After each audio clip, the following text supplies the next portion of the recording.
این لحظه سرکوب تظاهرگران از سوی پلیس در یریوان پایتخت ارمنستان است. بعد لوله‌های آب نیروهای ویژه پلیس دست به کار شدند و افراد را از بین ازدحام بیرون می‌کشیدند. افسران لباس ملکی در تن در این بازداشت‌ها همدستی می‌کردند. اعتراضگران بعد 3 روز تظاهرات علیه نقشه بالا بردن نرخ نیروی برق در نزدیکی کاخ ریاست جمهوری ارمنستان کوچه‌ای را برای چند ساعت اشغال کردند.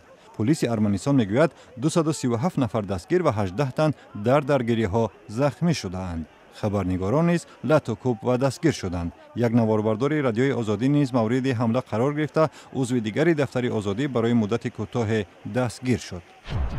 کارهای پاککاری در تفلیس پایتخت گرجستان بعد یک هفته آبخیزی‌های خرابی آور ادامه دارند. نیروهای نظامی تلاش دارند دسترسی به منزل‌های دستنارس شده را که ساکنانشان ترک گفته‌اند برقرار کنند. هنوز معلوم نیست که آیا همه این خانه‌ها قابل زندگی هستند یا نه.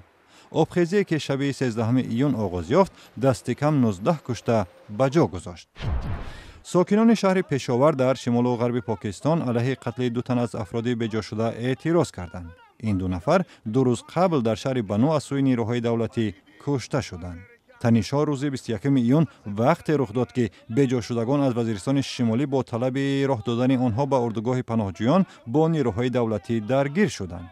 نیروهای امنیتی بالای ازدحام تیر کشیدند که در نتیجه 2 نفر کشته و دست کم 10 تن زخمی شدند. در پی عملیات نظامی سال گذشته علیه جنگیان طالبان بیش از 1 میلیون نفر ترک وزیرستان شمالی کردند.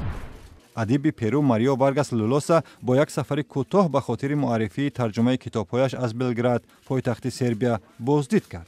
لولوسا که جایزه ادبی نوبل گرفته است در ملاقات با خوانندگان در برابر مسائل ادبی از سیاست نیز صحبت کرد و گفت باور ندارد که نزاع‌های مذهبی کنونی به جنگ نوی جهانی برسانند. لولوسا جوانان را تشویق کرد که نظر انتقادیشان نسبت به جامعه را رشد دهند. ماریو وارگاس لولوسا با رمان‌های چون جنگ پایان جهان و زمان قهرمان معروف شده است.